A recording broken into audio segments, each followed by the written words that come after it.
Speaking of commitments, this guy had a commitment to go for the win in triple overtime. Jim Carr, the head coach of the Franklin County Rebels, joins us on the phone. Coach Carr victorious tonight over Coffee County in 3 overtimes. Coach Carr, that game lasted longer than my first marriage. Well, I'm sorry to hear your first marriage didn't last that long. It seemed like a long one. What was your thinking going for 2 there in the third overtime? Was it one of those situations where you just felt like, hey, we've got a play call that we can go with, or I'm just tired of playing. Let's decide it on one play. Well, actually, I'd have to give credit to my guy that kicks the extra points. He missed one, banked the other one in off an upright, and with the game going the way it was time to put a stop to it one way or the other, and we luckily came out ahead.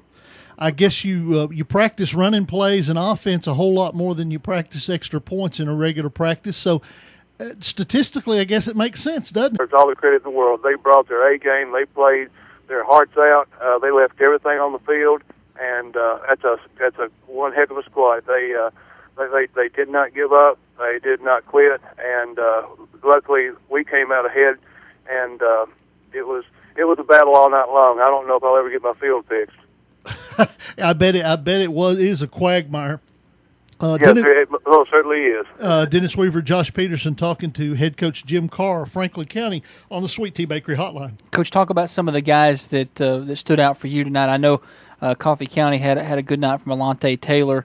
Talk about some of your guys. I know, obviously Coffee County struggled to stop that running attack of yours. Well, yes, they did. I'd have to first of all give credit to our offensive linemen. They did a good job all night long with their blocking down, kicking out. Our running backs,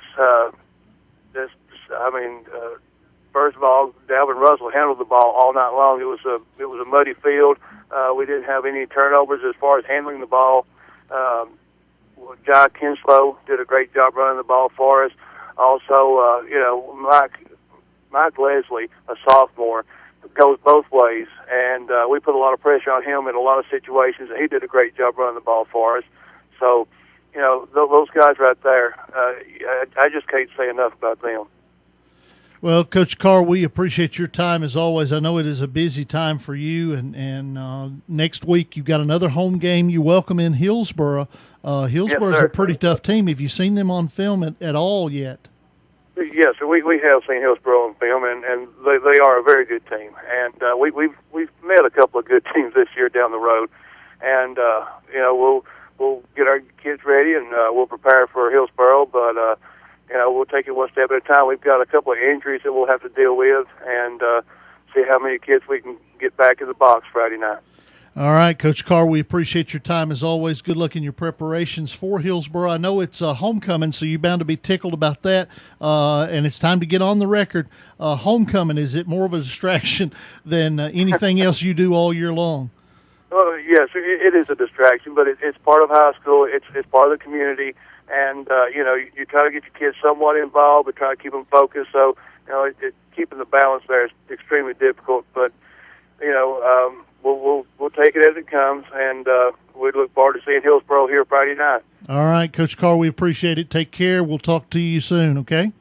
Yes, sir. Thank you guys for having me on, and I'll keep my ringer on this time. All right, that sounds good. We'll talk to you then. Coach Jim Carr joining us on the Sweet Tea Bakery Hotline. County Tigers, the Lawrence County Wildcats, look to make it 2 in a row tonight as they hit the road to take on